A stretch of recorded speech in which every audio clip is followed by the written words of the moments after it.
Hey, good morning, everybody. Welcome. It's good to be with you today. We're in Mark chapter 6 today, and it's the account of John the Baptist's death. John the Baptist had been imprisoned by Herod, and then Herod had him beheaded for a very silly reason. But all the same, John the Baptist had fulfilled his purpose here on earth.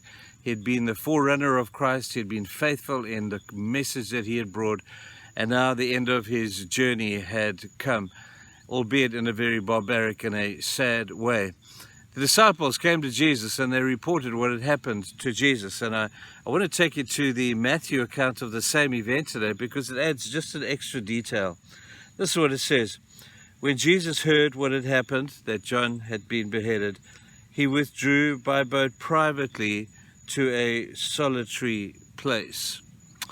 Even Jesus, God himself, understood the sadness of a human departure, and he did the right thing. He grieved well. You see, there is a way of good grief and there is a way of bad grief.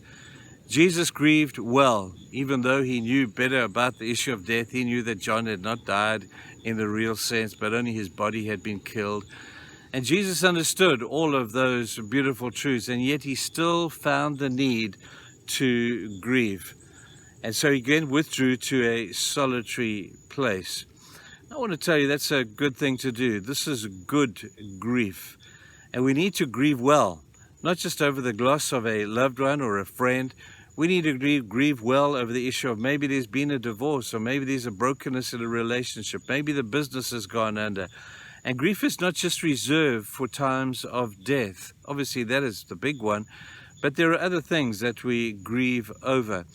And there is, in good grief, there is a withdrawal period to a solitary place.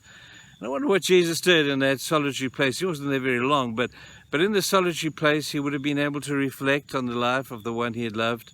He would have been able to rekindle his own desire to get the job done and to fulfill the mission that John the Baptist had spoken about.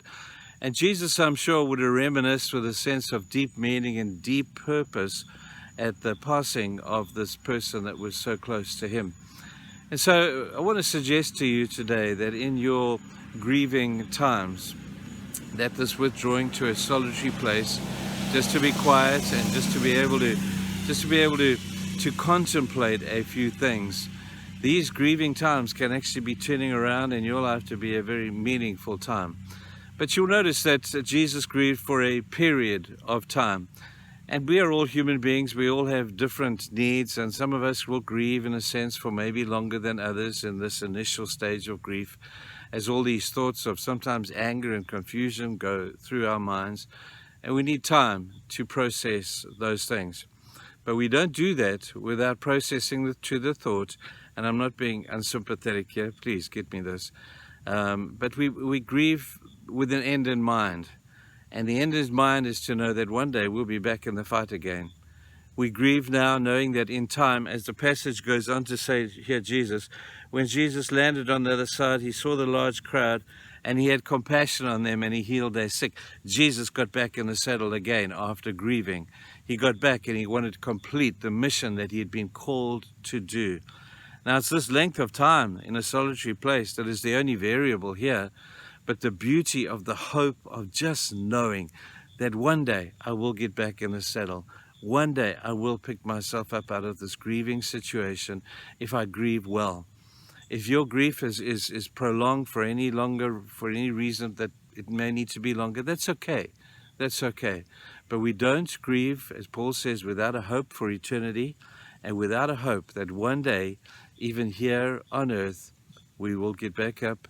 We will see the masses, we will see the crowds, and now we'll be able to identify with them and minister to them to a greater degree of efficiency and effectiveness, maybe as a result of what we've been through. Now, for some people, that's cold comfort. Grief is all too deep. That's okay. You'll come through this. You'll be fine, as long as we grieve well, take time out to be able to do these things, but we don't grieve without that hope to know that one day we're going to get back in the saddle and we're going to be moving on to establish and to keep establishing the kingdom of God. That's the short story of how to handle, I believe, the grief story. So have a great day. Think about it and we'll see you again tomorrow. Cheers, guys. Bye.